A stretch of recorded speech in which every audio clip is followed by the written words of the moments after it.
যাক, এতদিন পরে বাংলাদেশি নির্বাচকদের মাথার গিলুটা একটু খুলছে। কারণ কি জানেননি? যে নিউজিল্যান্ড সিরিজে মানে টি-20 সিরিজে সাকল সজীব এবং রিপন মণ্ডলকে সুযোগ দিয়েছে। এখানে পিএফএল খেলার জন্য ছেড়ে দেওয়া হয়েছে নাহিদ রানা এবং মুস্তাফিজুর রহমানকে। এই সিদ্ধান্তটা অসাধারণ হয়েছে, দারুণ হয়েছে। নির্বাচকরা একটি বিগ থ্যাংক ইউ পাওয়ার যোগ্য দাবিদার বলে মনে করতেছি।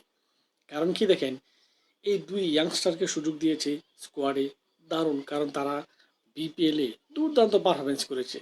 সেই পারফরমেন্সের উপর ভিত্তি করে তারা সুযোগটা পেয়েছে, সুযোগটা তারা ডিজার্ভ করে। অভিষেক শর্মা কেন টি-20তে নাম্বার ওয়ান ব্যাটার, সেটি আজকে তার 135 রানের ইনিংসটি দেখলে বুঝতে পারবেন কেন তিনি সেরা।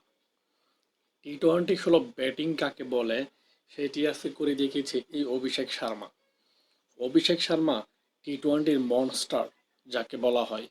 যদিও প্রথম দু একটা ম্যাচ খারাপ খেলছিল, পরে দেখেন তার সুপার ডুপার ইনিংসগুলো, তার সুপার ডুপার শটগুলো, দারুণ আউটস্ট্যান্ডিং ব্যাটিং যাকে বলে, সেটি করে সে অভিষেক শর্মা।